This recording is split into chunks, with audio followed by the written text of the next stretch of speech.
માંગરોળમાં ટૂંકા સમયના વિરામ બાદ નગરપાલિકા તંત્ર ફરી એક્શન મોડમાં આવ્યું હતું।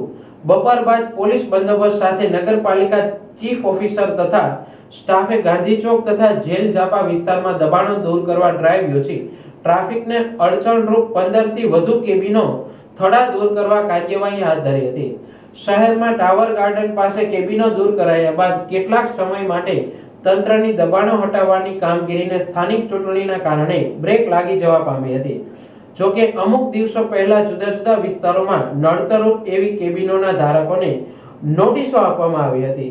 દરમિયાન નગરપાલિકા ચીફ ઓફિસર ધોળકિયા અને સ્ટાફે ફરી દબાણો હટાવવા કામગીરી હાથ ધરી હતી, જેમાં ગાંધી ચોક વિસ્તારમાં 10 જેટલી અને જેલ ઝાપામાંથી 5 થી 6 કેબિનો થડા દૂર કરાયા હોવાનું અને દુકાનો બહાર આગળ સુધી કાઢવામાં આવેલા ઓટલા બાબતે નોટિસો આપવામાં આવી હોવાનું ચીફ ઓફિસરે જણાવ્યું હતું। તંત્રની કાર્યવાહીને પગલે લોકોના ટોળા ઉમટ્યા હતા। બીજી તરફ અગાઉ પાલિકાએ નોટિસો આપ્યા બાદ નગરપાલિકાના ઠરાવ ભાડાના ચૂકવણાના આધારે 6 જેટલા કેબિન ધારકો કોર્ટમાં ગયા હતા, જે અરજીનો આખરી નિકાલ ન થાય ત્યાં સુધી યથાવત સ્થિતિ જાળવી રાખવા વચગાળાનો મનાઈ હુકમ આપ્યો હતો।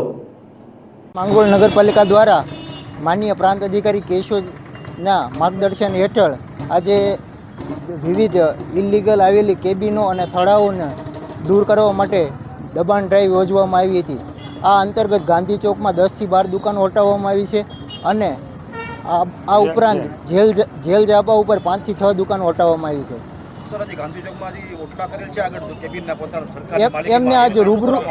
એમને આજ રૂબરૂ સ્થળ ઉપર નોટિસ આપી દેવામાં આવી છે। આગામી સમયમાં તેમને પણ હટાવી લેવામાં આવશે। હા, દરેક એરિયામાં કાર્યવાહી કરવામાં આવશે।